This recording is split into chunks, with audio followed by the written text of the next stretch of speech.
The penal laws in Ireland were a series of laws introduced mainly from the late 17th century onwards.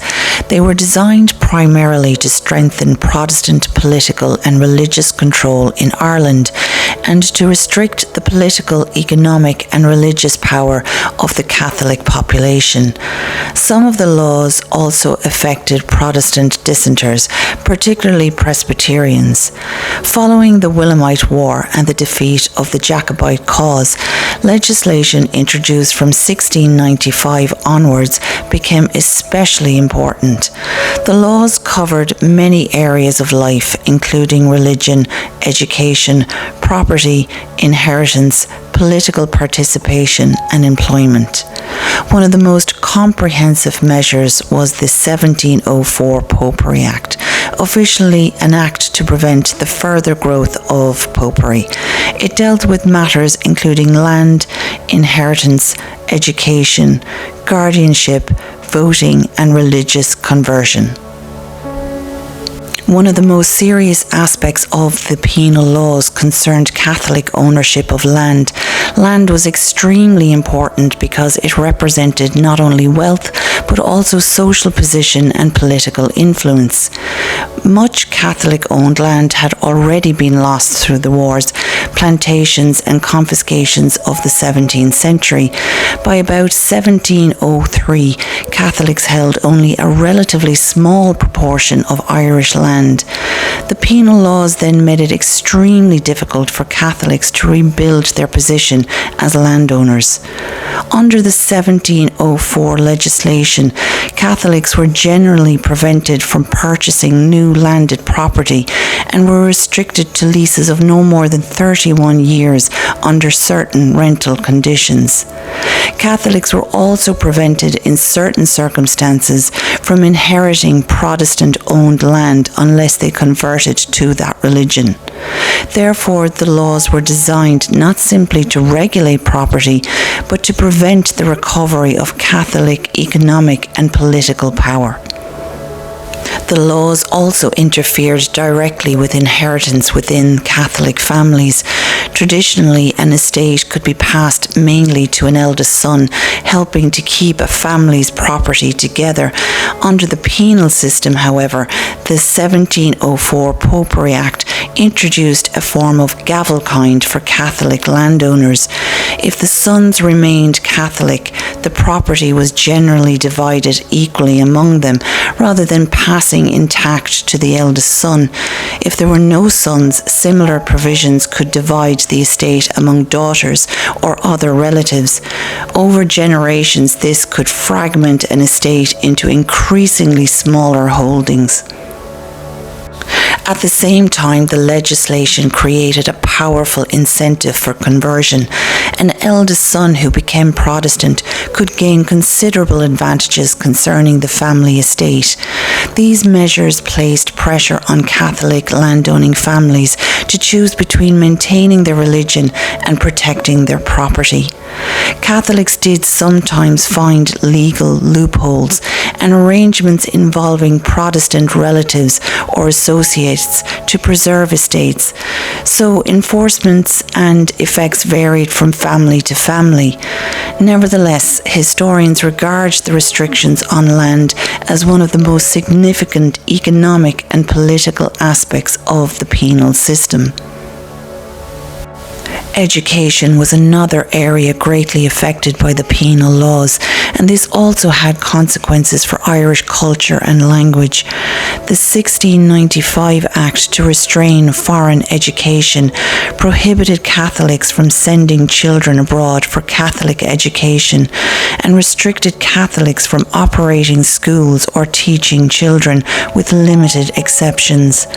The legislation itself connected Catholic education with the failure of parts of the population to adopt the English language and English customs. In response to restrictions on Catholic education, informal schools, commonly known as hedge schools, developed and helped provide education to Catholic children. These schools varied considerably. Some provided basic literacy and numeracy, while others taught subjects such as Latin and classical learning. They became an important way in which Catholic communities continued education outside the officially approved system. The penal era also contributed to the changing position of the Irish language, although it is important to explain this carefully. There was not one simple penal law that universally declared the speaking of Irish illegal. Instead, the language was affected indirectly by the wider political, educational, and economic system. English increasingly became the language associated with government, law, commerce, education, and social advancement, while Irish was strongly associated with the Catholic and Gaelic population. Restrictions on Catholic education weakened institutions through which Irish-speaking communities might have maintained and developed their own educational traditions.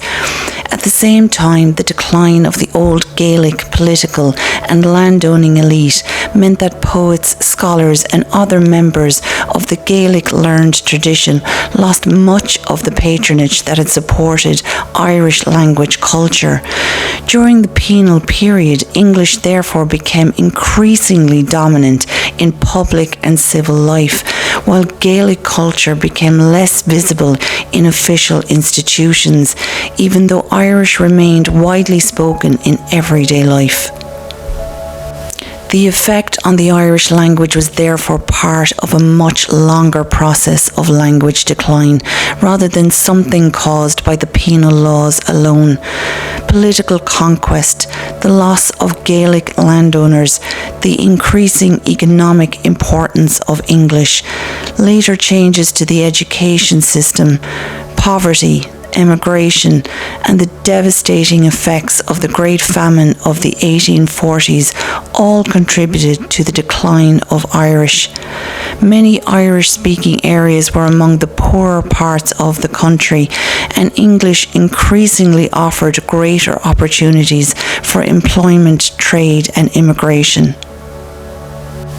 As a result, families sometimes encouraged their children to learn English because they believed it would improve their prospects.